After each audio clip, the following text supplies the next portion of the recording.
Hello and welcome to the Society with Fatma Shaheen at PTV World.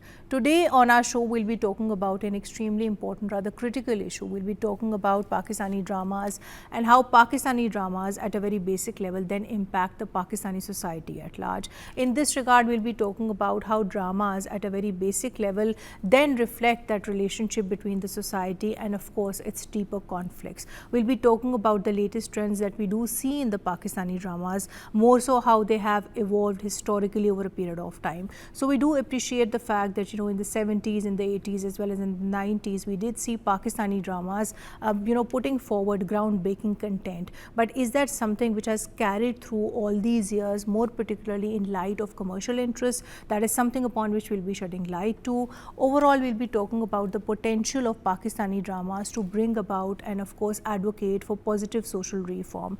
Whereas at one end we do understand and appreciate the fact that Pakistani dramas have actually shed light on issues which are otherwise perhaps ignored, issues relating to women empowerment, issues relating to child abuse, issues relating to transgender rights. The question then is that is this an exception to the general rule or is it in its own self a commonality? That is also something upon which we'll be shedding light today. Overall, we'll also be talking about both the opportunities as well as the challenges that young actors and actresses do face in the Pakistani drama industry today. Overall, if we are to strive to improve both the content as well as the format of the dramas, what are the things that we should look at overall as a society? This and much more we'll be talking about, that too with an extremely eminent panel. Let me introduce you to my today's panel. My first panelist for today's show is Naeem Tahir Saab, who is an actor. Assalamu alaikum sir and welcome to the show. Thank you for joining us. Thank you, Fatima. Alongside him, I have Ali Tahir Saab, who is also an actor. Assalamu alaikum sir and welcome to the show. Thank you for joining us. Thank you for having me here. Thank you for joining us. My third panelist for today's show is Miss Rukhma Akhtar. She's an actress and she's also a model. Assalamu alaikum ji and welcome to the show. Walaikum salam. Thank you for so joining much for us. having me. Now, before we start the discussion on today's topic, let's have a look at this brief report. Dramas are more than just entertainment. They serve as powerful reflections of our society, capturing our values, struggles, and dreams. Through engaging storytelling, television dramas connect with audiences by mirroring their lived experiences, sparking meaningful conversations on important issues like gender roles, mental health, family dynamics, and social justice. Today, digital media has unlocked even greater creative freedom. With streaming platforms, writers and directors now explore bold, sensitive topics that mainstream television might shy away from, enriching our cultural dialogue. This shift opens doors to more diverse stories that resonate deeply with viewers. Content creators hold a unique responsibility as storytellers. By challenging stereotypes, promoting empathy, and inspiring positive change, they shape our society's value and encourage growth. Together, these elements make modern dramas a vital force in promoting understanding, compassion, and progress in our communities. Welcome back from the report. Sir, now to get the conversation started with you, when we do talk about dramas, I think something which is very important to highlight is their historical evolution. Now, we do understand that we did have that 70s, 80s and 90s time where a lot of stress was actually placed on content, on character development. But over a period of time, since time has passed, do you feel that this is something which again has been prioritized? Do you feel that at some point or the other, commercialization of our dramas has unfortunately impacted the storylines, the kind of narratives that we are presenting? How would you as a senior actor comment on this? I think to fully comprehend, we need to go back a little bit and see the audience, public and the performer relationship. Right. There was a time, long time ago, in Wajid Shah Ali Shah's time, when the word drama didn't exist. It was called Jalsa. Drama is an English word. After Wajid Ali Shah's time, when it was kind of a relationship between the audience and the performer, then came the next step when gramophone was invented. Gramophone brought the first break. That increased, radio came, further change. television came. Different mediums further came, and sir. But when we do overall make a comparison, I do understand that this question does have a historical perspective to it. But do you not feel that with changing times, rightly or wrongly so, and with the influx of so many private TV channels now, we do say there to be a very categoric move towards having basically TRP related content, as opposed to perhaps talking about the issues which do matter. So as an actor yourself and also as a director, how would you comment on that aspect? As television management and as television performer, we used to talk about at the time in 1964 the PTV came in, that the responsibility of the television is to educate, inform and entertain. I think gradually we have forgotten that. And while the television needs to refresh your memory about your heritage, Right, sir. and increase the knowledge of heritage, I think that item has completely gone out. Right. Entertainment is the target, and as you said, commercialization is the most important thing. So money has asserted its importance. Right. So it's all about then the glamour and the profitization as opposed to prioritizing the issues that we do face in the society today. Alisa, I would want you to add to this further, given of course that you also have a very diverse work portfolio. At one end, we do see that you're doing very important dramas talking about issues which do actually matter, the most recent one being Zat Paton Ka Ban. But then again, you've also had other projects too. Overall, if you were to then make a comparison or a comment on the balance you feel actors like yourself can actually strike between choosing commercially motivated projects as opposed to going for socially motivated ones, how would you make that comparison? As an actor, you keep on coming across stuff which is meaningful and not so meaningful and purely entertaining, as they would say. Right.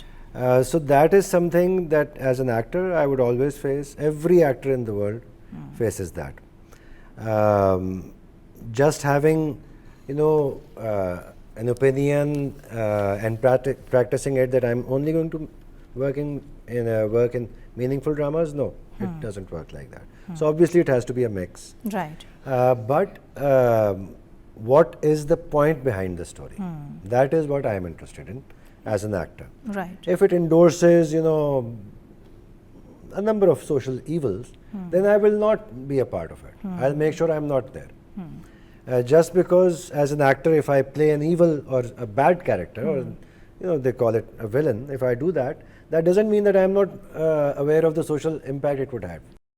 You have to show the bad side also. Right. But if the point of the story means something, then I'm justified. Right. So I feel that yes, I don't want to endorse bad content in terms of something that will harm the social norms. Right. I don't want to normalize beating your wife or Right. being cruel to animals or this and that. Right. But if the point of the story is okay, somebody is being cruel, but that's not nice. Of course. If that's the point of view behind it, then I will do it. So it's all about the message basically that you do want to portray. But sir, when we talk about this in terms of sparking conversations, now we should appreciate the fact that Pakistani dramas for one, of which of course you or yourself have also been a very important part, they have had that positive impact in talking about issues which we otherwise might have very conveniently ignored. Yeah. But then the question, sir, is that have they or have they not translated into any kind of a social and a concrete positive change? We do keep on having these conversations, we do keep on seeing these dramas every now and then, but have they translated into something concrete that is better for the society? There are no shortcuts. It's unreal to expect that you see a certain serial and then your life will change. It's not going to happen like that. Right. So it has to be a consistent effort. What PTV at one point in time was doing was, they were doing a consistent effort. Now we see very few plays which are based on social issues, and that becomes a big thing. It is talked about also on social media and here and there, but the kind of impact it is creating, I would say again it's a slow process. For example, Zat Paton Ka Ban talks about health and medical facilities and issues.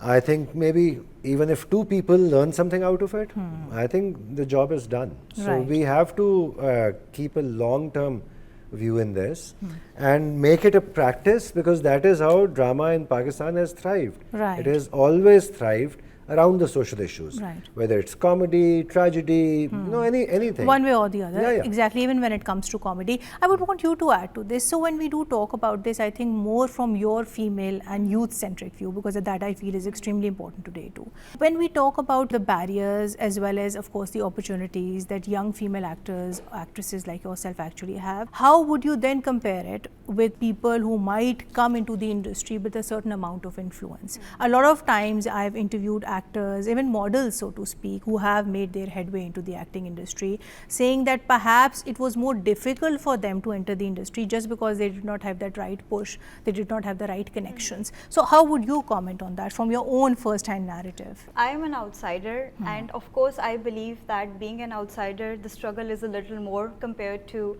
somebody who already has an acting background. Because see, when you have parents or relatives or people you know already from the acting industry, I believe that there are more opportunities that are easily available. You get more facilitation based on the connections you have. Plus, you have a proper guidance, you know whom to approach, what to do and how to approach. Right, it's easier to navigate your Yes. way through. On the contrary, if you are an outsider, to find the right kind of people to work with is a struggle itself. The hiring, the selection process comes way after that. Because as a female, initially I had this concern for safety and authenticity that, if I am going to a place to audition, I hope this place is authentic and it's not a scam and things like that. Really? And we can't ignore the fact that acting industry does come with its own Yes. kind of lobbying Of and so course. many other things, which perhaps to some extent might be true for other industries too, not just Pakistan's acting industry. But Alisa, here I think your perspective is also important because you also come from that family where you had that benefit, at least to some extent, of knowing where you were headed that way. So how did you take that? Because this again is a double-edged sword. It might have helped you gain perhaps more clarity about the profession, what kind of work would be expected from you, who to meet, who not to meet. But at the other end, it would also have put a lot of pressure on you so as to live up to those standards. So how did you navigate your way through? Everything in life comes with tests. You can't assume that if you're blessed in a certain thing, then it's done. You were an outsider. I understand, and I know for an outsider who has not had a family background, which has been in this field, it becomes all the more difficult. Exactly. But in my case, first of all, I never wanted to become an actor. Really? That was not my goal in life. So this was accidental? No, it was not accidental. It was something I realized later. I started off as a banker. I had no training in acting. Yeah, my parents were in acting. My brother was in acting. My grandparents had also, Taj Saab, he had acted, but I had not. Nepotism can only help in the beginning. Right. It can't help you sustain yourself. Yes, you long-term. can't. I agree with you on that. So my challenge was to sustain it on my own, push all my lineage behind, and just make my own identity. Search for it. What do I want to do? How do I want to approach my characters? What is my acting method? Instead of Abbas method or Farhan's method or somebody else's And method. then Alisa, we also have to appreciate the fact that times have changed from the time that Naeem Saab came, Obviously, then you yeah, came, yeah. and from Absolutely, when she absolutely. is now, which is new normal basically. So, but coming back to you, when we do talk about this from the viewpoint of overall analyzing the content of Pakistani dramas, that again has changed over time. But if you were to then choose and pick and make that characterization, what do you feel is something which really resonates with the Pakistani audience even today? Well, generally, comedy. Comedy is, like always, the king. But people do take a lot of interest in the social structure, urban and rural divide. They take a lot of interest in that. I remember that there was a play written by Amjad Islam Amjad. In its last few episodes, believe me, Lahore had no traffic on the roads. People went and saw it because it had a conflict, the urban-rural conflict was there. Right, sir. So people do like and get engaged in the general life as such. Right. They are not sort of limited to comedy only. Sir, but when we talk about comedy particularly, and of course my viewpoint is that of an outsider completely, do you not feel that, in changing times with the influx of social media, we do see this growing pattern of, memes, very short videos where people are sharing jokes, they become extremely popular. So do you feel that in itself has somehow shadowed or camouflaged the importance of comedy as we do see it in the Pakistani drama industry? Because for one, if you were to study the stats, we don't see many comedy dramas airing today, other than with the exception of one or two which have been running for a very long time. So how would you comment on that aspect? Fatima, comedy is the most difficult to write and most difficult to perform. People think, oh, it's comedy. No, comedy takes your heart and soul into it. You want to make people laugh, and people won't laugh easily. You don't want to do odd things like gestures and to make it cheap. So, good comedy, Thoughtful comedy. powerful comedy is one of the biggest challenges. And in the history, I would like to add I was coming something, to you because you yourself have to done this. comedies yourself. Yes. Yes, the pattern of comedy has evolved into a really dark and bad place.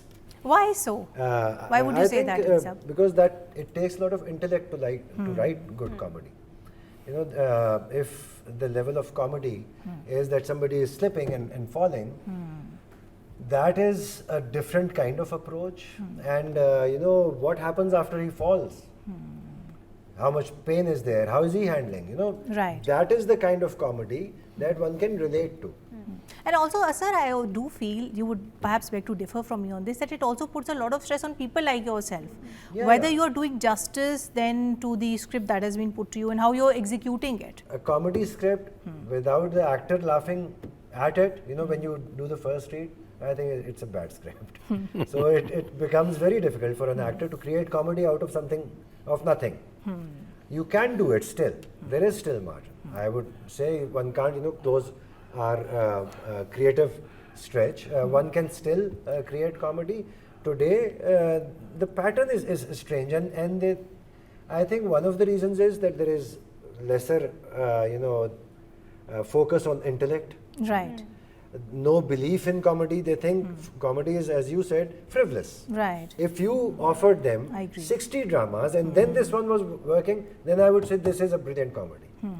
I would agree with you on that. I would want you to add to this. So when we do talk about analyzing different genres of our content in terms of our drama production, yes, we do have those typical, mother-in-law, daughter-in-law conflicts. We do have issues which relate to the society, and then comedy, something which Ali Saab and Naeem Saab rightly so pointed. But what about science fiction?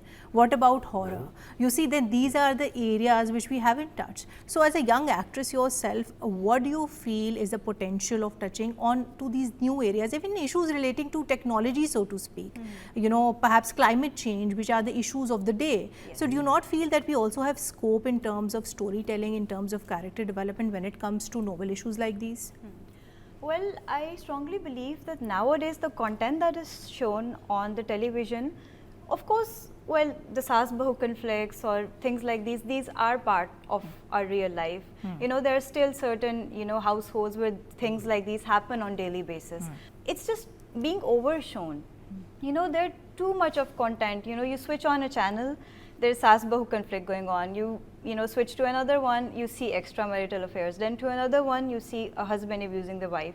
So, okay, reality, you can show it, but don't overshow it. I believe it has a negative influence on our generation, especially the younger ones who, immediately pick up the things that they see and hear. kind of validate it. When you see violence, this is statistically proven, you become more accustomed to accepting it. This is a psychological fact. But moving on, you see, when we talk about women representation, that is extremely important. I would want you to add to it, since you are the only female on the panel today. How accurately do you feel does the Pakistan's drama industry then actually project or portray women?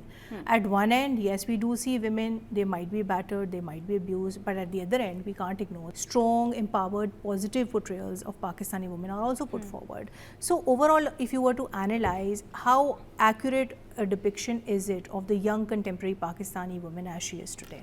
Well, I'm not denying it. I have seen many strong independent characters of women over the past few years. But however, I believe that more content should be made on women empowerment.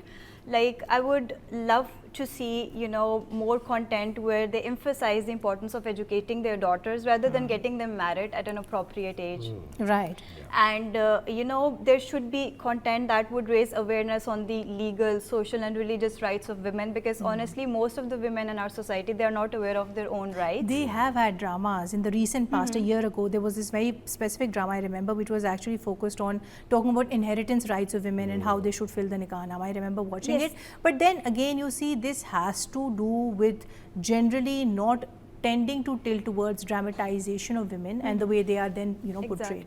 So here I feel what is very important is to also talk about generally the glamorization of class divide. That again is a very pressing issue. We do come across a lot of show wealth in the dramas, which might in turn create very unrealistic standards for people, especially when it comes to, you know, catering to the elite or the upper class in the Pakistani society. So when it comes to doing away with all these negative stereotypes, be it stereotypes like the ones that she's mentioned, or be it stereotypes which then relate to perhaps, you know, glamorization of wealth in ways more than one, how particularly do you feel can that be dealt with? Well, class distinction is a reality. Classes are different, but the challenge is how do you respect them? How do you recognize their respectability, their needs, their place in society, and how do you make a better society by the use of the communication media like television? Right, sir.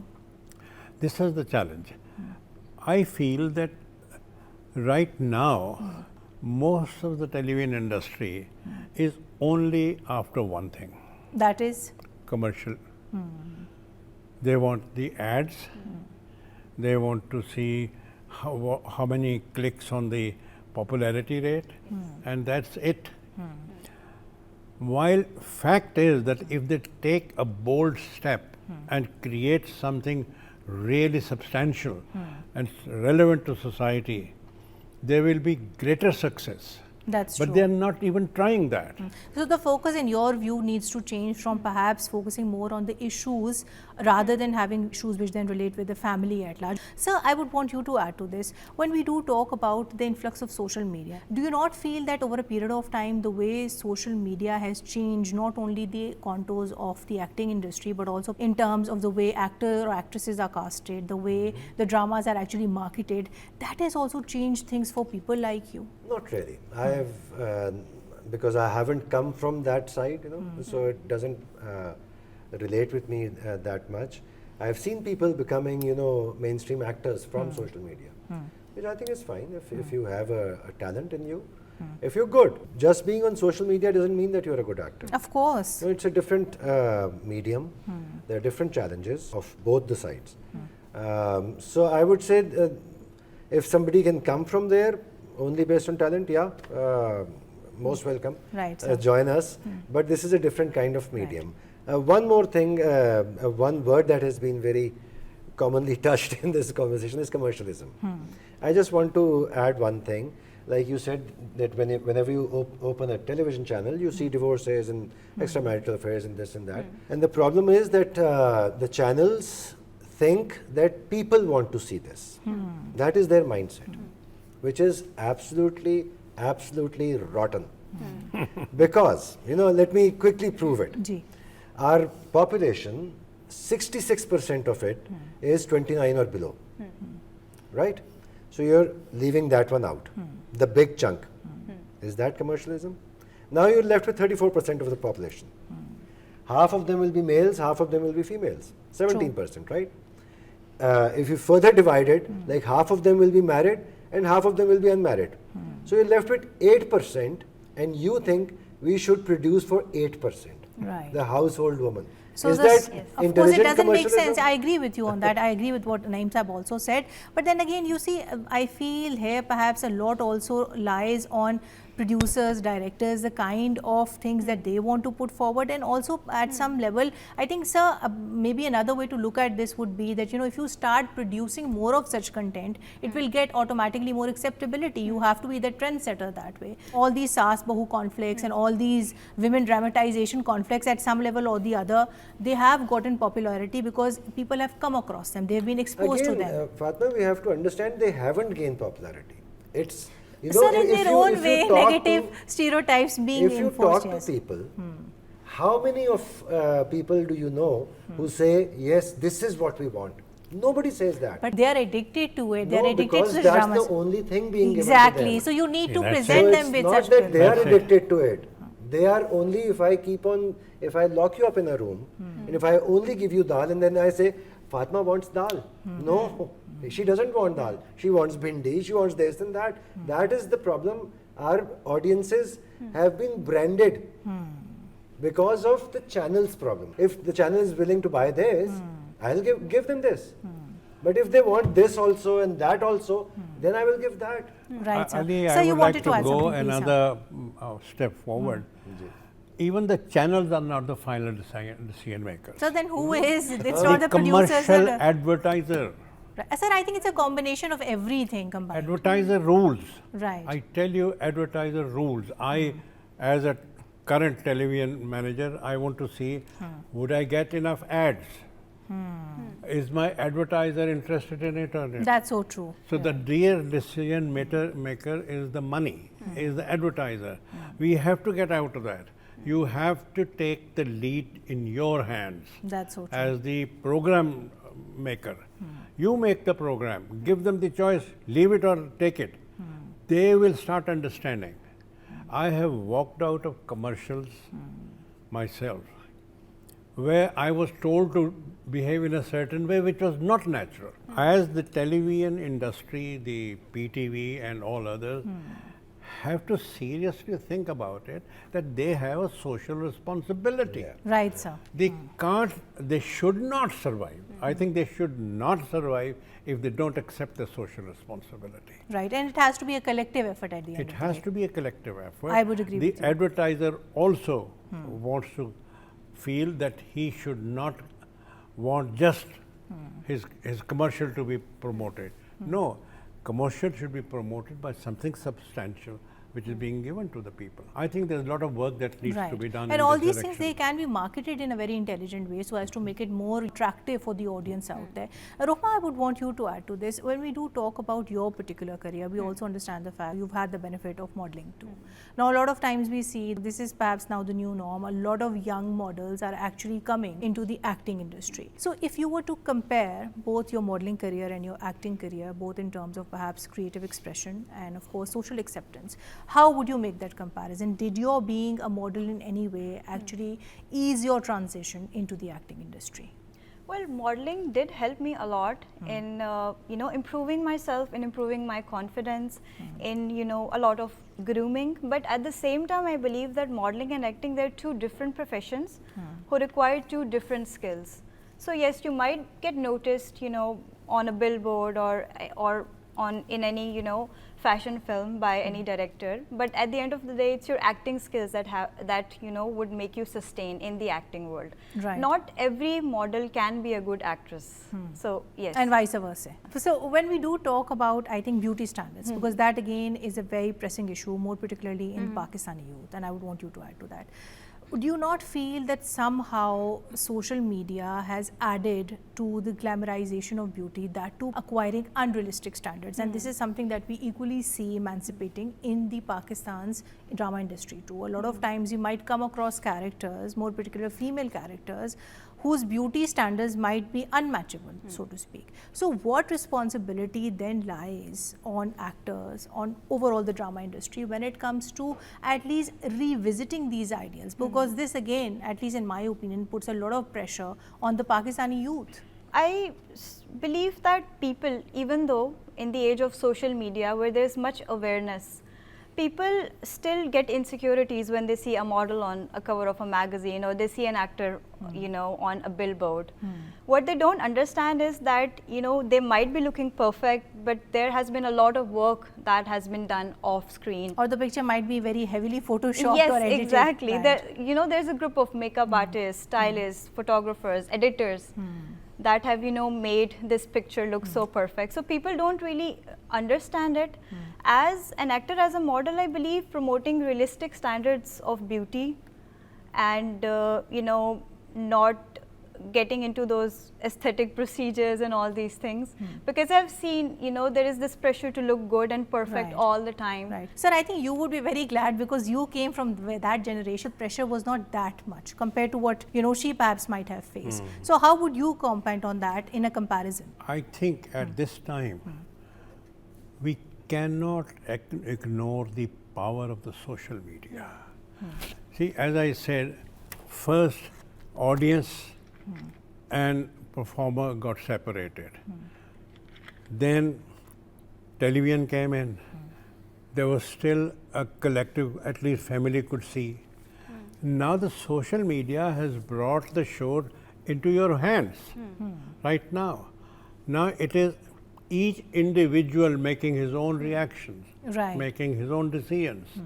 So social media right now is the king. And we have to look at how social media becomes socially responsible. Socially responsible. Although I feel, sir, that's a very difficult, I think, test to reach because some things are so fluid in social media. Even if I talk about this from a legalistic viewpoint, it's very difficult to control people that way as well. Put them to task if they commit crimes. So I think it has to be a very personal, a very, you know, relative decision at the end. But that education is to be given. It has to be given, goes without saying, sir. Through television. Through television and so many other mediums, through your households, all other through medium, schools, like, through educational television institutions. is a very strong medium. Right, sir. So I don't want to condemn social media. I want to have a sense of responsibility. We live as a people with a tradition, with knowledge of our history, and we need to know what is the value of our history, our tradition, where do we stand amongst the community of people of the world, and then go ahead and talk to people, like through television is a source to talking, social media. I think the greatest responsibility right now is with television. Sir, Ali Sahab, I would want you to briefly comment on this as well. So when we do talk about this growing influx of digital platforms, or so many other things, how do you as an actor feel has influx of such digital streaming and platforms that in itself actually impacted our television's traditional audience, so to speak? Do you feel even a decade from now that traditional TV audience will be there to remain? And when it comes to maybe diversifying the kind of audience, we will have people who will be using digital platforms, whether it is old or whether it is young people. But how do you feel it kind of impacting a traditional TV audience? Do you feel that it will be there in decades to come, or do you feel it will diminish? I don't know. Yes, definitely with the coming in of these platforms, the audiences have divided. There are a lot of people today in Pakistan, especially from certain classes, who would watch only Netflix or Amazon Prime and not watch Hum TV or PTV or any of the local channels. We did not come with content that kind of held them back. Right, engage them. We didn't engage them. Right, sir. We just let them go and just feel bad. Just sit there as a crybaby. Oh, somebody took our audience away. We gave it away. I think we need to improve our content. And I think because all of these are different mediums, each of these mediums, like films, like television, like radio, will always have their own audiences there. Right. But if you start people, if you don't offer things that interest people, like I was talking about the population percentage, 66% of youth and no programming. Zero Which is very unfortunate. So where they're going to go? Obviously, they'll go to different platforms. They'll go to social media and this and that. So I think we need to be responsible in the sense that we come up with offerings for all kind of people, not only the household woman. Not only the household women, but slowly and steadily, at least I feel, Ali Saab, if I was to look at this critically, I think we are getting there. We have dramas which are touching upon issues of child abuse, of transgender rights, although again I feel that, you know, issues which relate to the environment, that is something that we can tap on. And then of like course science fiction. 10 years back, things were much worse, to be honest. Now, I totally agree, things are improving. There are not only Zat Patanga, but there are a lot of other plays that talks about pertinent issues. Right, sir. And they're gaining popularity also. They are creating their segment.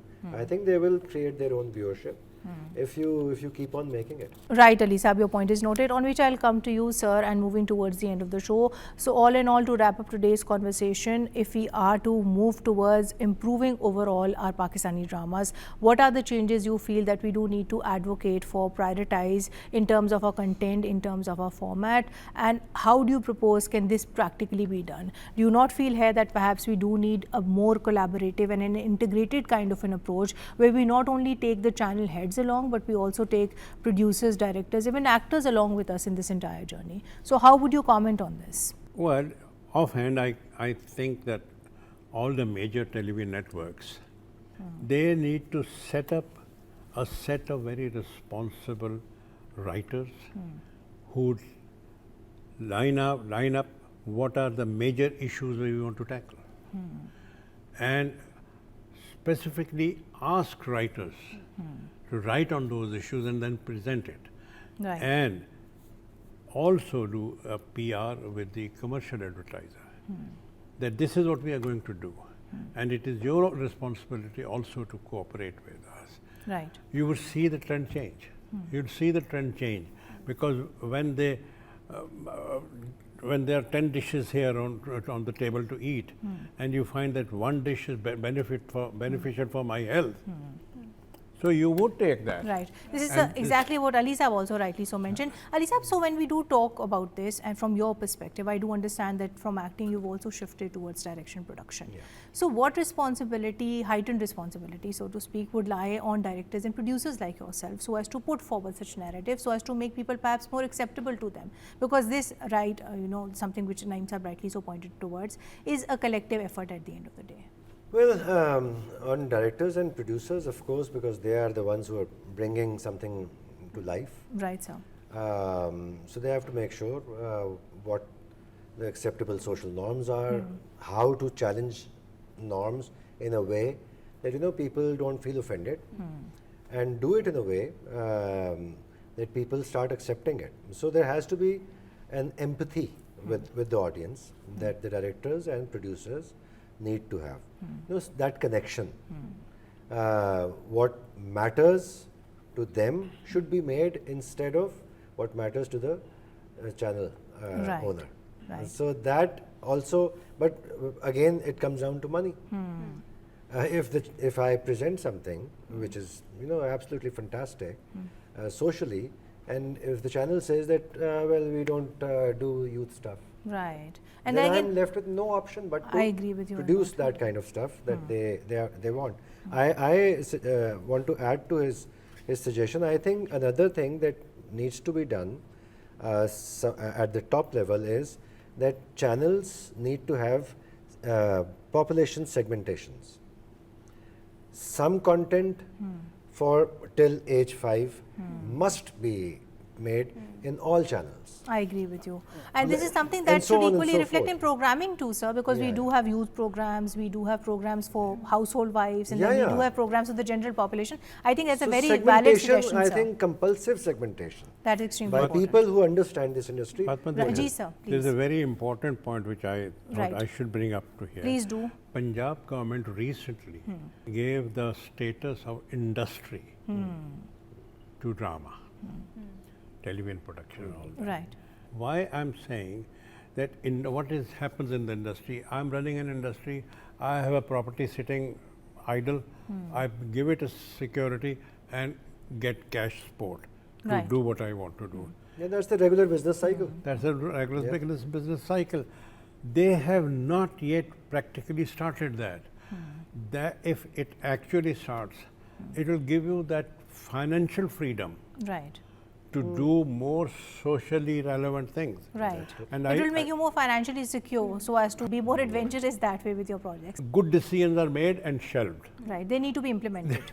Right, sir. Perhaps we also need more concrete policies in this regard too. I think a very burning issue in this regard, and this is something that we do see in other parts of the world, is also, at least in my opinion, that of artist royalties too. So that again is an issue that we do need to touch upon, and so Very many other important. issues, so to Very speak, sir. important. Coming towards you, and before we conclude today's show, so my last question to you is: we see that at one end, social media has had that advantage of letting people like yourself perhaps better showcase their talent, but then again, it also puts you in a more vulnerable position. We do see actors and actresses now, they might be subject to more criticism, as was the case maybe a few decades ago. So how do you, as a young female, balance using social media constructively, that too in a way that it doesn't impact your mental health? Because we have come across a lot of actors and actresses very openly voicing their mental health struggles because of the backlash that they do face on social media. Well, honestly, even before entering the industry, I was well prepared for what was coming, especially because I grew up in an era where there was social media. So I was using Instagram and Facebook, so I knew, I used to look at the profiles of celebrities as well as the comment sections, which were filled with love as well as hatred. So before entering the industry, I had this perspective that once I'm in the public eye, I would be faced with two kinds of people. The ones who would be accepting me, loving me, and the ones who would be passing judgments and even abusing me. Right. So what I have to do is I have to focus on the positivity and ignore the negativity. Because if I start caring about the negativity, then I wouldn't be sitting here. I wouldn't be even, in this profession Right. to You begin wouldn't be with. the person that you are today, right? Yes, exactly. So this phrase, what will people say? This has killed so many dreams than anything else in the world. Except the positivity, people would still have something to talk about you. So ignore the people, do not, respond to the bullies and people who are putting you down, rather than do what your heart wants to do. Right. Because you're never going to be happy if you are going out and pleasing people. Right. On which note, I would like to conclude today's show. Thank you so much, Naeem Saab. Thank you so much, Ali Saab. Thank you so much, Ms. Thank Rukhma, you. for your time today. Well, to conclude today's show, we generally spoke about Pakistani dramas and how they do impact the Pakistani society at large. One positive that we do see emerging amongst this debate is the fact that we generally now see more and more societal issues being given due consideration in our scripts. We do see women issues, we do see child issues, we do see issues relating to the transgenders at large being given due screen space. But if we are to seriously carry forward with this trend, then one thing that we do need to focus upon is other issues too. For example, issues related with the environment, issues related with perhaps the ethical implications of technology, so to speak. In this regard, we definitely overall do need to strive so as to use Pakistani dramas not only to spark conversations on issues which might otherwise be very conveniently ignored by the society, but also to very constructively and very consistently advocate for positive social change. Thank you for watching The Society. Until next time, take care and Allah Hafiz.